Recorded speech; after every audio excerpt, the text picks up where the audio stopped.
करने के लिए आए हैं। जो तुम्हारे मन की अभिलाषा है, जो तुम्हारी इच्छा है, जिस भाव से आप कथा को श्रवण करने के लिए आए हो, कहते हैं कि राम जी जब अवध के राजा बने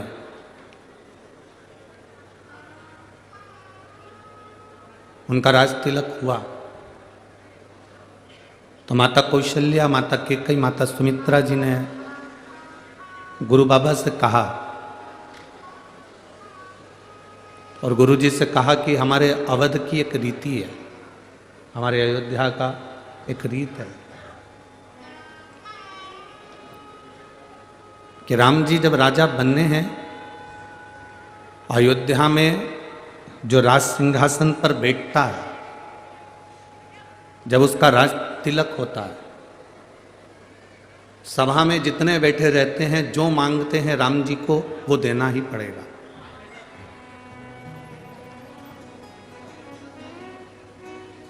हमारे अयोध्या की एक रीत है, अवध का राजा जो बनेगा, अयोध्या में जो राजा बनकर बैठेंगे, राज तिलक के समय पर जो मांगा जाएगा वो देना पड़ेगा।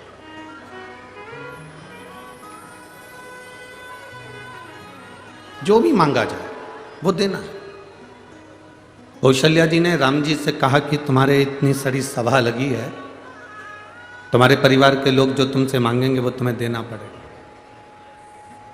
वो तुम्हें प्रदान करना पड़ेगा। ठीक है, जिसका जो मन पड़े वो मांगे। अब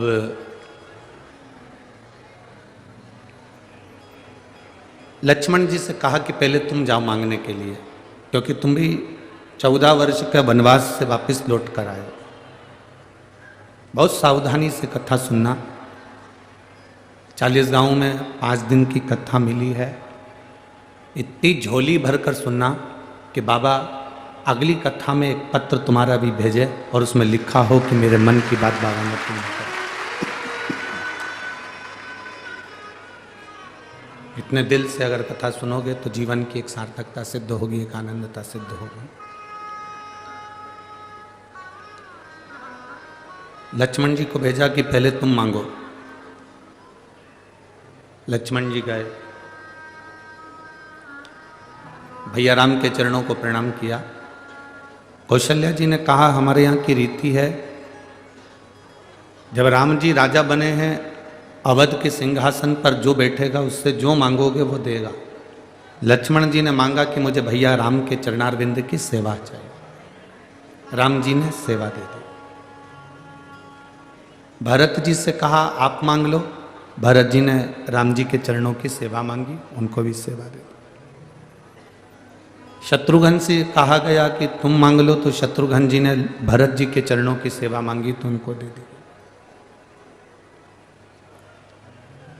उर्मिला आई, उन्होंने अवध के सेवा मांगी, सेवा दे दी। मांडवी आई, उसने अपने पति के चरणों की सेवा मांगी, वो दे दी। शत्रुघ्न जी की धर्मपत्नी श्रुतकीर्ति आई,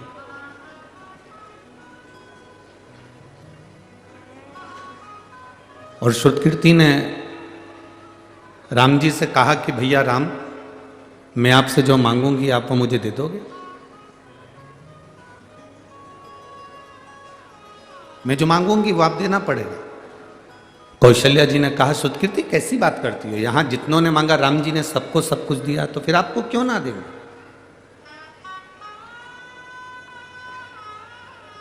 आपको मना थोड़ी ना है, आप मांगोगे आपको मिलेगा। मांगो, आपको क्या चाहिए? श्रुतकीर्ति ने कहा कि मैं जो मांगूंगी वो दे दोगे, पहले विचार कर लो भैया राम। भैया राम, आप पहले विचार करो, जो मांगूंगी वो देना पड़ेगा। हाँ मांगो। श्रुतकीर्ति ने फिर कहा पक्का? पक्का। सीता जी ने कहा श्रुतकीर्ति तू मेरी बहन होकर ऐसा बोल रही है, तू तो मांग ले जो चाहिए तेरे को राम जी से। श्रुतकीर्ति ने कहा पहले मुझे संकल्प दो कि मैं जो मांगूंगी वो मुझे देना पड़ेगा। सीता जी कहती हैं ऐसी बात कर रही हो तुम तो कि संकल्प दो।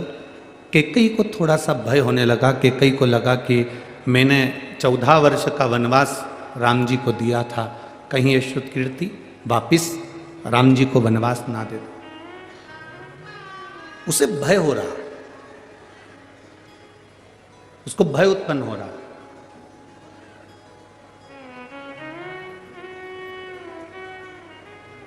मांगो। भैया राम ने कहा श्रुतकीर्ति मैं वचन देता हूं तेरे को। श्रुतकीर्ति मेरा वचन है तेरे को, मैं तुझे वचन देता हूं कि जो तू मांगेगी मैं तुझे दे दूंगा, मांग ले तुझे क्या चाहिए। श्रुतकीर्ति कहती है, भैया राम से श्रुतकीर्ति कह रही है राम जी से कि भैया मुझे केवल आपने जो वन में कपड़े पहने थे, वल्कल वस्त्र, वो वन के कपड़े मुझे दे दीजिए। राम जी ने पूछा तू उस वल्कल वस्त्र का, उस वन के कपड़ों का, उस वनवासी वस्त्र का करेगी क्या? श्रुतकीर्ति कहती है जो राम अवध के राजा बनने वाले थे, समय के चक्र ने घुमाकर उनको 14 वर्ष के लिए वन भेज दिया है। घड़ी बांधना अपने हाथ में है, पर घड़ी का समय अपने हाथ में नहीं है। अच्छा और बुरा समय उस कालाधिपति महाकाल के हाथ में। कठिन काम है, लिखा कुछ भी हो, कुछ भी हो। श्रुतकीर्ति जी कह रही हैं कि भैया बस मेरी एक अभिलाषा है, एक मन की तमन्ना है कि आप जो वल्कल वस्त्र पहने थे, आपने जो वल्कल वस्त्र धारण करे थे, आपने जो वस्त्र पहने थे, वो वस्त्र आप मुझे दे दीजिए। क्योंकि समय का कोई भरोसा नहीं, समय का कोई ठिकाना नहीं है, समय का कोई भरोसा नहीं है कि कब अच्छे जीवन को चलते चलते व्यक्ति की जिंदगी में कब दुख आ जाए, कब तकलीफ आ जाए, इसका कोई ठिकाना नहीं। अच्छा समय आएगा, पर थोड़ा सा इंतजार हमको करना पड़ेगा।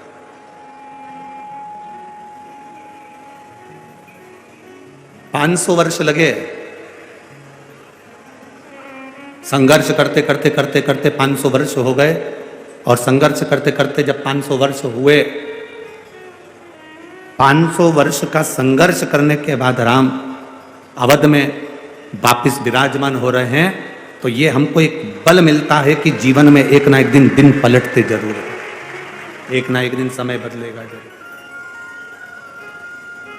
निश्चित है बदलेगा।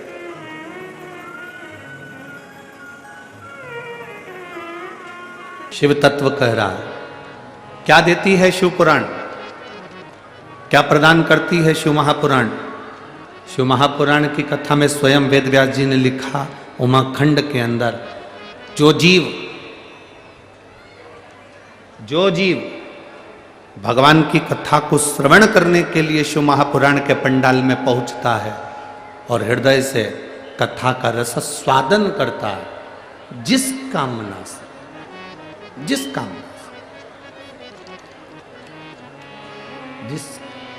कामना से वो बैठता है और दिल से कथा श्रवण करता करता भगवान से प्रार्थना करता है, वो कामना उसकी शिव पूर्ण करते ही हैं, देरी नहीं लगाते। एक सिद्धता का भाव अपने भीतर प्रकट करो, जैसे देवराज नाम का ब्राह्मण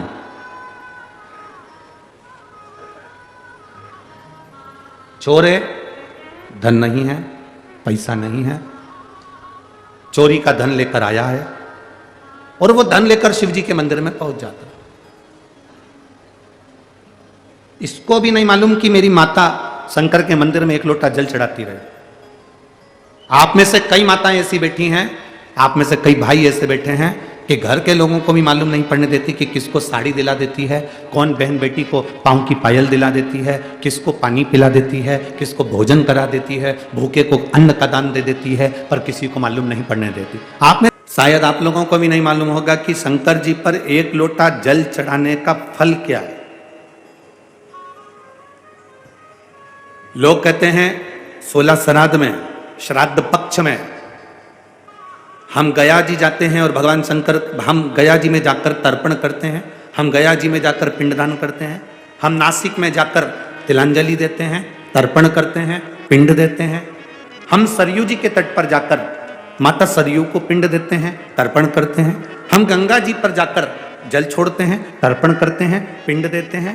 शिव महापुराण की कथा विद्येश्वर संहिता के अंतर्गत लिखा गया, जब हम एक लोटा जल भगवान देवादिदेव महादेव को समर्पित करते हैं तो आपने 16 श्राद्ध में अपने पूर्वजों को जल दिया कि नहीं दिया, आपने अपने पितरों को जल दिया कि नहीं दिया, आपने अपने पूर्वजों को पिंडदान किया कि नहीं किया, आपने अपने पूर्वजों को, अपने पितरों को कुछ दिया कि नहीं दिया। 16 श्राद्ध में, श्राद्ध पक्ष में, किसी के मरने के बाद, किसी के जाने के बाद तुमने किसी भूखे को भोजन कराया कि नहीं कराया, पता नहीं। पर इतना शिव महापुराण की कथा कहती है, जब हम एक लोटा जल अपने घर से पानी का भर कर जाते हैं, शंकर जी को समर्पित करते हैं, शिवलिंग पर एक लोटा जल जब हम चढ़ाते हैं, उस समय पर हम अपने पूर्वजों को, अपने पितरों को जल प्रदान कर देते हैं, क्योंकि शंकर पर चढ़े हुए जल का एक अंश हमारे पितरों को, हमारे पूर्वजों को भी मिलता है, जिससे हमारे पितर हमें आशीर्वाद देते हैं और हमारी जिंदगी की एक राह अपने आप प्रशस्त होती है। शिव जी को समर्पित कर रहे हैं, भगवान शंकर को, भगवान देवादिदेव महादेव को समर्पित कर रहे हैं। वो जल खाली नहीं जाता, आपका दिया गया एक लोटा जल आपके पूर्वजों के हिस्से में भी जाता है। शिव जी पे चढ़ाए गए एक लोटे जल में से एक अंश आपके पितरों को भी प्राप्त होगा। शिव महापुराण की कथा कहती है, विद्येश्वर संहिता कहती है कि एक लोटा जल जब हम महादेव को चढ़ाते हैं, शिव जी को समर्पित करते हैं, तो उसमें से एक अंश पितरों के पास चले गया, एक अंश पूर्वजों के पास चले गया, एक अंश वास्तुशास्त्र के, वास्तु के देवता के पास चले गया, एक अंश नारायण के पास चले गया, एक अंश ब्रह्मा जी के पास चले गया, एक अंश इंद्र के पास चले गया। विद्येश्वर संहिता कहती है कि शंकर जी पर समर्पित जल के 33 कोटि देवी देवताओं के हिस्से हो जाते हैं केवल एक लोटे जल में से, एक लोटा जल में से 33 कोटि देवताओं के हिस्से हो जाते हैं एक लोटा जल में से। अब आपसे प्रश्न यह है, जब से शिव महापुराण की कथा टीवी पर चालू हुई, जब से शिव महापुराण की कथा भारत के लोगों ने, विश्व के लोगों ने सुनना प्रारंभ करा, जब से शिव महापुराण की कथा लोग श्रवण करना प्रारंभ करे, सुनना प्रारंभ करे, तब से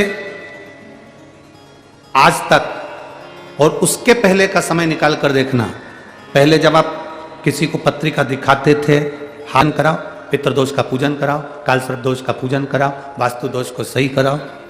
जब से शंकर को तुमने एक लोटा जल चढ़ाना प्रारंभ करा और दुनिया के लोगों ने शिव को मानना प्रारंभ करा, उसके बाद तुमने बहुत कम मात्रा में सुना होगा कि कोई कहता होगा कि पितृदोष है, कि वास्तु दोष है, कि काल सर्प दोष है, क्योंकि सारी समस्या का हल एक लोटा जल। जब हम शिव जी को जल चढ़ाते हैं तो हमारा पितृदोष, हमारा वास्तु दोष, हमारा काल सर्प दोष, ये सब अपने आप धीरे धीरे धीरे धीरे समाप्त हो जाता है। कथा कर रही है, भगवान शंकर का संवाद कर। 3 चीजें अपने जीवन में आती है, परीक्षा, समीक्षा और प्रतीक्षा। कौन कौन सी 3 चीजें हैं? पहले नंबर पर, जम के बोलो जरा, परीक्षा, दूसरे नंबर पर समीक्षा और तीसरे नंबर पर प्रतीक्षा। ये 3 चीजें हमारे सामने। पहले नंबर पर परीक्षा है। परमात्मा की कभी परीक्षा मत लो। हम दुनिया के लोगों को छोड़कर भगवान की परीक्षा लेने में बैठे हैं। आप में से कई लोग ऐसे होंगे जिनके पास में आप शंकर जी को जल चढ़ाने जाते होगे तो लोग आकर आपके पास में खड़े होकर कहते होंगे, क्या तेरे भगवान में दम हो तो करके बता दे। मैंने मेरे बाबा को पुकारा है, मेरा बाबा मेरे दुख हरने आएगा। जैसे शबरी राम जी का इंतजार करती रही, प्रतीक्षा करती रही तो राम आए। शबरी राम जी का इंतजार करती रही तो राम आए। काशी में बैठकर नंदी इंतजार करता रहा, तो काशी में विश्वनाथ का मंदिर में शिवलिंग प्रकट होना ही पड़ा। प्रतीक्षा, एक प्रतीक्षा। कौशल्या जी प्रतीक्षा करी, राम आए। भारतवासियों ने प्रतीक्षा करी, 500 साल लग गए, भले लग गए, पर राम अवध में आए। ये प्रतीक्षा है, हमें प्रतीक्षा करो, आएगा। ऐसा कोई दुख नहीं संसार में जो खत्म नहीं हो सकता, ऐसा कोई रोग नहीं जिसकी औषधि नहीं, ऐसा कोई दुख नहीं जो मिट नहीं सकता, मिटेगा, बस थोड़ा इंतजार। भगवान शिव की कथा कर रही है, देवादिदेव महादेव का संवाद कर रहा है, शिव महापुराण वर्णन कर रही है। देवराज को नहीं मालूम कि उनकी माता भगवान शिव को एक लोटा जल समर्पित करती है। आपको भले ज्ञात हो ना हो कि शिव जी को चढ़ाया गया जल हमें कब कब प्राप्त होता, किस किस जगह प्राप्त होता, कहां कहां मिल जाता।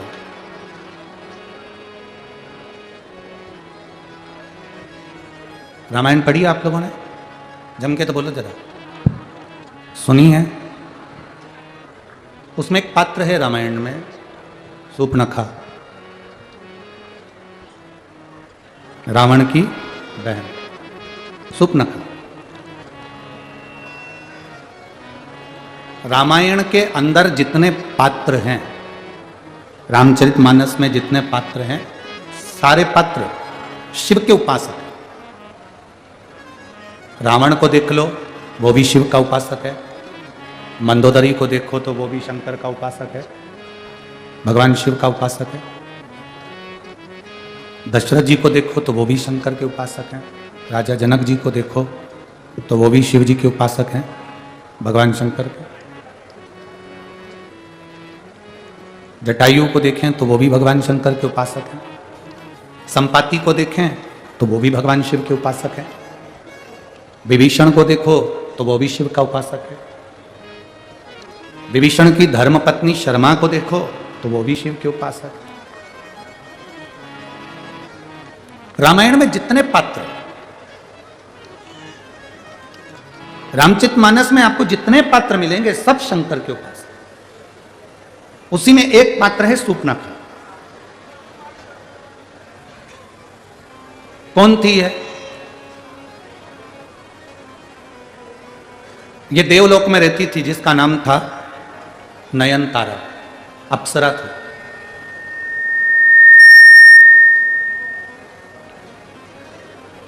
और देवलोक की अप्सरा बड़ी बड़ी सुंदर थी, बड़ी विद्वान थी, बड़ी ज्ञानवान थी, बड़ी चतुर थी, बड़ी विद्वत, जिसका नाम नयनतारा था।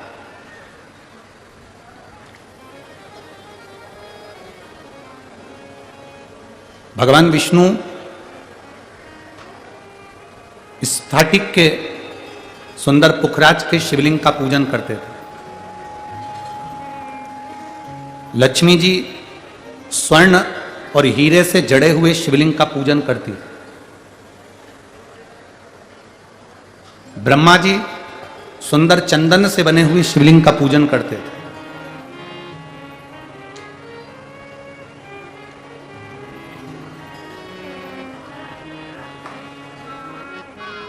ब्रह्माणी पारत के शिवलिंग का पूजन करती है। इंद्र रत्नों से जड़ित शिवलिंग का पूजन करते। एक बार नयनतारा देवलोक की अप्सरा भ्रमण करती करती भगवान नारायण के बैकुंठ में चली गई। नयनतारा अप्सरा है और उसके मन में यह प्रसंग जाग गया कि मैं एक बार बैकुंठ का दर्शन करके आऊं। बैकुंठ पहुंच गई। इंद्रलोक, इंद्रदेव के सामने नृत्य करने वाली अप्सरा आज बैकुंठ में पहुंची तो लक्ष्मी जी उस समय पूजन में लगी हुई थी। बहुत सावधानी से कथा में ध्यान देना। लक्ष्मी जी लगी थी भगवान शिव की आराधना करने, भगवान विष्णु लगे थे भगवान शंकर की आराधना करने। क्या देखा नयनतारा ने कि माता लक्ष्मी सुंदर रत्न जड़ित शिवलिंग का पूजन कर रही है। भगवान विष्णु सुंदर रतन जड़ित शिवलिंग का पूजन कर रहे हैं, नयन हुए शिवलिंग पर जल चढ़ाते हुए देखकर आ रहे। जब नयन तारा वापिस आई, अप्सरा थी,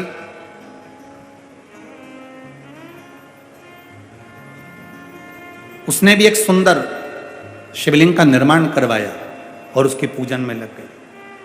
अब देखिए, अचानक पूजन देख लेना, शिवलिंग पर जल चढ़ाते हुए देख लेना और खुद भी जल समर्पित करना प्रारंभ करना। अब नयन तारा ने जैसे ही शंकर भगवान को जल चढ़ाना प्रारंभ करा, जल चढ़ाते चढ़ाते चढ़ाते चढ़ाते नयन तारा इतनी शिव में लीन होने लगी, इतनी लीन होने लगी कि एक बार एक ऋषि जिनका नाम था वज्र ऋषि, वज्रा ऋषि मृत्युलोक में बैठकर तप साधना में लीन थे।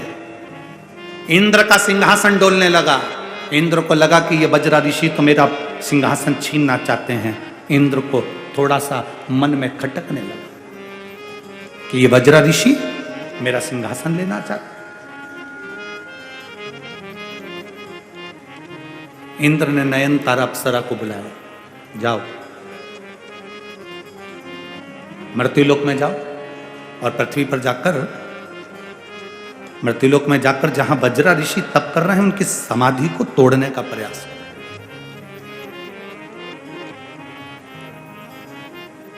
इंद्रलोक में इतनी सारी अप्सराएं नृत्य करती हैं, इंद्रलोक में इतनी सारी अप्सराएं रहती हैं, कोई एक भी अप्सरा भगवान शंकर को जल नहीं चढ़ाती थी। केवल एक नयन तारा शिव जी को जल चढ़ाती थी, एक अप्सरा नयन।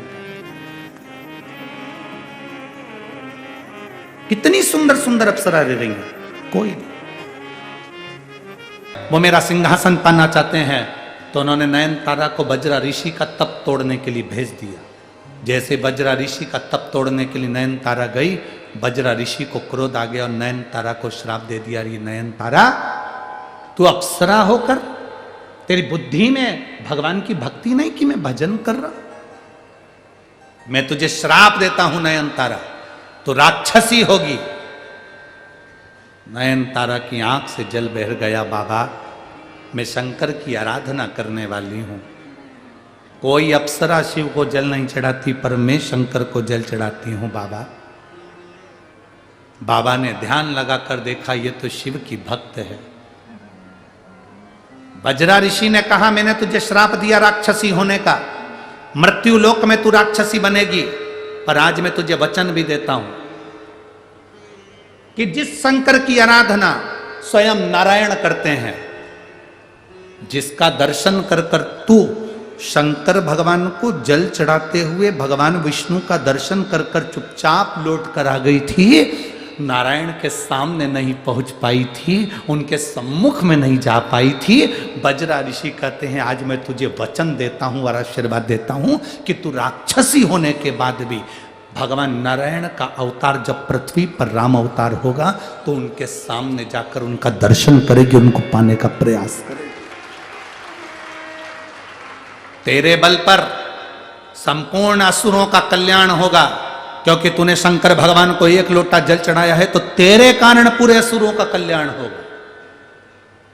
और एक नयन तारा अप्सरा सूपनखा बनी, राम जी का दर्शन करा और शंकर की ऐसी भक्त थी जिसके कारण पूरे परिवार का उद्धार हो गया।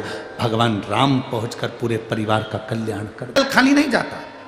देवराज को नहीं मालूम पड़ा कि मेरे को आखिर ये पुण्य कैसे मिल रहा है, मैं ये चोरी का धन लेकर मंदिर कैसे पहुंच गया, मैं चोरी का धन लेकर भगवान शंकर के दरवाजे कैसे पहुंच गया, उसको ज्ञात नहीं हुआ, उसको मालूम नहीं पड़ा।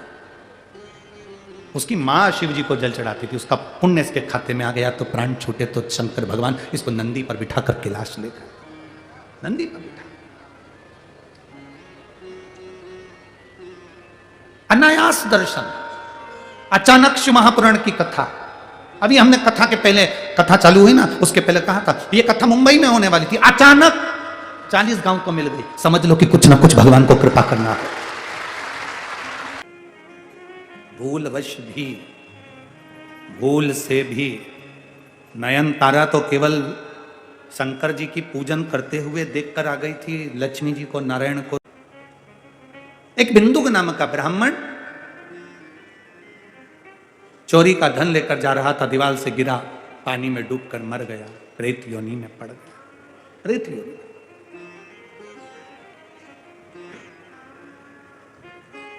लगन, मेहनत व्यक्ति को सफलता की ओर लेकर जाती है। महाराज